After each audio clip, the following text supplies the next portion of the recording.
What's up everybody? Alex Corey here with KC Gardens. Today we're going over a very specific scenario that you're going to run into each week prior to harvest continually. One of the most important things you can do if you're not just eating microgreens for yourself, if you are packaging and selling them to ensure longevity and just product freshness, and that is pre-harvest watering times and dosages coming up.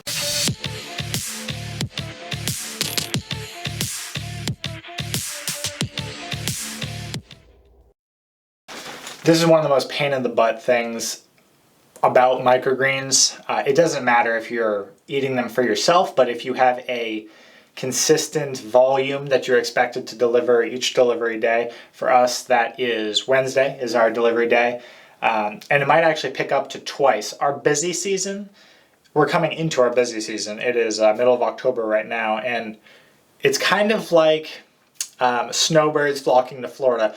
Microgreens busy season tends to be in the cooler months, especially in winter, whenever greens and vegetable production is down for farms in general. Indoor microgreens don't really hiccup at all. The timelines start stretching just because the ambient temperature is a little less, but as far as production goes, we sell more and there's higher demand in the winter. So we'll do another video on that next week. We'll go over our top crops or family of crops bit by bit, be about 5 of them for watering and just things to watch out for based on your medium. Now we grow in cocoa. I'll give you a shot of what we grow in. Most people will either grow in ProMix, which is peat-based with perlite and a mycorrhiza inoculant, or some form of cocoa. You don't have to do anything other than that, really. You don't need a lot of fertilizer. I do like a little bit of fertilizer, and I've done experiments where a little bit of worm castings or guano or something like that will affect water retention and stem girth, oddly enough. So a lot of people experiment with adding a little bit of compost, not fresh compost, but properly aged compost into their potting medium.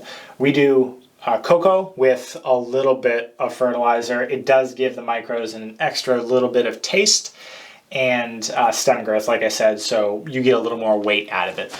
We grow in cocoa, so watering will be different if you're in peat.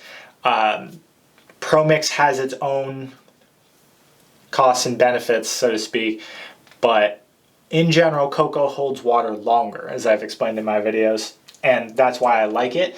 I don't want to have to water every day, and I find I'm more likely to mess up a crop the more times I water if I just didn't gauge how much water it needed. So I like to water as heavy as I can without incurring damping off, and then just stretch it. And that's kind of the same feel if you're growing any sensitive crop like tomato, pepper, hemp, anything like that. It likes to be wet and then dry feed. So it's the same basic idea with microgreens. First crop we're going to go over is sunflower. Sunflower is one of the most picky.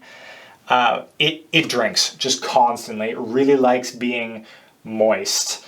It does not like, let me see if I can get it for you. It does not like being super dry just because it transpires so much. This guy still has all the, this is very, very dense packing. So we do about 150 grams, a tray of sunflower, and I will water sunflower every other day. It drinks that much. Sometimes if you're going to peat, you might have to do every day, but I do every other day. We harvest Tuesday night and Wednesday mornings. So the latest time I will water sunflower is Sunday evening or Monday morning. So I give it a day to soak up and transpire. And the issue isn't so much that parts of it aren't going to be dry. The parts that are exposed to airflow, there's usually a bunch of fans going. There's one behind me and there's one over there. But you couldn't hear me if they were going on. The edges will dry first because they hit airflow. The center won't. The center will be pretty damp. So even if the edges are very dry, the center will still be fairly moist. So you want an entire day at least of not watering and giving it a chance to transpire. And even then, in packaging, you might consider putting paper towel or something in your clamshell just to wick up any water droplets. Water in your clamshell will make your product, it's not mold, but just get very inedible and gross looking and start to smell for some of them quicker. Shelf life on sunflower is easily 2 weeks if you take care of it properly and it's harvested dry. So at least a full day of dryness for sunflower. Radish is about the same boat. This is red arrow radish. This is big, so we're having a lot of moisture issues with radish. We're coming in a change of seasons, like I mentioned in a previous video. So we actually took the density down, which means the individual micros are going to be bigger. The more light each seed leaves are able to photosynthesize, the bigger the leaves. So this is actually one of the trays that we do for home delivery. Chefs definitely like a little smaller radish, but this guy's in the same boat. Radish, you can get away with, if you're on a 7-day cycle, as with sunflower, watering once, maybe twice if you're in peat. So I uncover radish on, seeded on Tuesday, it uncovers on Friday, and it will go Saturday, Sunday, Monday. Sometimes I will spot water just a little bit, like 8 ounces, like a cup, on Monday, just to keep the weight up and keep everything perky. You'll be able to tell with water droplets on the leaves or not, but I would, you want a full day. Radish is dense, about 30 to 35 grams a tray, like sunflower, so you want almost no water droplets for an entire day, just because radish will smell very weird if it starts decomposing because it has moisture on it and a clamshell. Bone dry. Thankfully, broccoli and cabbage, broccoli is down here, do not have that issue. They do have the smell issue, but they do not photosynthesize quite as quickly just because they're smaller. Red acre cabbage might be my favorite crop just because it's absolutely gorgeous. But this guy is, I will water it when it gets uncovered. So that is, this guy gets seeded on Thursday, so it gets uncovered Tuesday, and then has a week of growing under the lights. So it will get water when it gets uncovered, and then it'll get watered 3 days later, and maybe a spot water Monday morning. Again, Tuesday we try not to water anything with an exception. This guy definitely don't water the day of because it does not transpire a ton. It doesn't grow very quickly. The brassicas just don't grow very quickly. So when you water, you don't need to drown them, just enough to make the soil wet. I'll give you a close-up of all these guys. That guy, radish or cabbage and broccoli are usually 20 to 25 grams a tray. Probably my most favorite crop, the most profitable crop, and the coolest looking one. This is green pea. We also do Austrian winter pea. Pea you can water every day or every other day if you're in cocoa, and it'll be fine. You can water the day of. There's so much leaf structure and tendril on this one, which is why I like it. I don't know why, but the stems absorb it. I've never had moisture problems with pea ever. It's almost impossible to drown it. It can just sit in moisture. It'll just keep growing. So water to the speed of how much you want to grow, but pea is also a 10-day crop for me, so it gets uncovered on, we seed it on Thursday, gets uncovered on Tuesday, so I'll water it every other day, and this guy gets a lot, like probably close to a quart, 32 ounces, maybe a little less every other day. But pea you can water the day of just because you want the weight. You can easily get 1.5 pounds out of a tray of pea.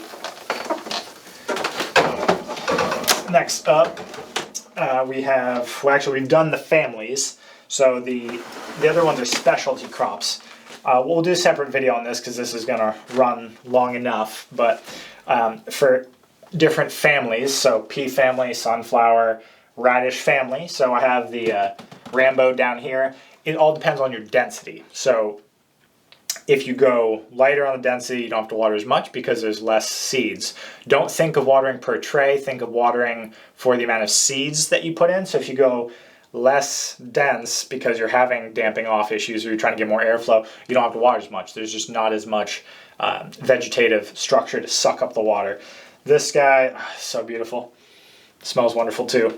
Very light. So basil family, like opal and shungiku and all those, really, really light watering infrequently. Same as amaranth. You want to water amaranth like maybe once if you're in cocoa after you uncover it, like every 3 or 4 days. You want it to dry out completely and almost start to see wilting on the edges before you water it again. So you want that water to be used when it's there. Do not want wet feet with anything, any of the herbs basically. Cilantro, basil, amaranth, any of the specialty crops that just take weeks to grow. They don't transpire that much, so you just want to keep them pretty dry. Same goes for, I got some, love this one. This is a little heavy. This is Ruby Streak Mustard. We're going to try some Mizuna actually too, because it looks similar to this, but the first true leaves are going to be coming out on this guy pretty soon. Same with the basil family. Any of the more petite mustards or brassicas water real infrequently, like every 3 or 4 days. You almost want to see them wilt before you water and then drench them. Again, I find it more, I am more likely to screw something up if I water more frequently. So a lot of people like giving a small amount of water frequently.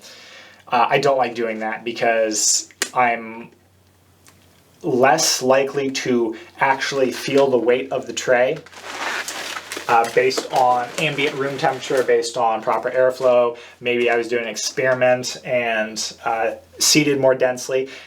Having a consistent watering schedule and just feeling the weight of the tray kind of negates all of the experiments and other variables, so you'll get good at it. Just do it by the weight of the tray. You'll be able to tell if they're light or if they're starting to droop. I wouldn't have a set schedule like 16 ounces every other day for this crop. In general you can, but as you get used to it, you'll be able to feel and be like, oh yeah, that's light, I need that. And then underwatering is always better in my opinion, just because damping off once started, we were doing an experiment with some red acre cabbage here, like that guy, and I've done a video here. Damping off once started, you have to rip that section out. You can save the rest of the tray, but once something starts damping off, it's gone. So always under water if you're not sure, if you have proper airflow and you have everything on a schedule. If you're changing seasons or changing soil, always underwater. You can always water more when things are wilting and starting to dry out if you're unsure. But once you got everything dialed in, I like to water infrequently just because I don't like watering. It's a pain, especially if you do not have cement floors. So we're not yet in a big warehouse, so I can't go around with a hose and just water. So I have to do large watering sessions, so to speak, and water each one individually. And it's just easier to do that less often. It does allow you to check if you do it more, but so in review, we'll go pea, you can water every day, and you can water day of harvest, won't affect anything. Brassicas, definitely don't water anywhere near a day, maybe even 2, depends on the season. In summer, when things are transpiring and it's harder to keep the ambient air temperature down, you could probably do, probably safe to do 2 days of no watering beforehand. Radish and sunflower, because they grow so quickly, at least a day of dryness, just so there's no chance of moisture in the clamshell. Any of the radish family holds the same. And then if you're doing any other quick growing crops, like a wheatgrass, which I don't have because we actually turn them all over. Wheatgrass I water every other day. Wheatgrass is prone to mold, even though you sanitize the seed. So the less frequently you water, the less mold growth you're going to have, but it really likes water because it grows so quickly because it's grass. So every other day again, and make sure you sanitize those seeds. We've actually started just watering with a small dose of peroxide.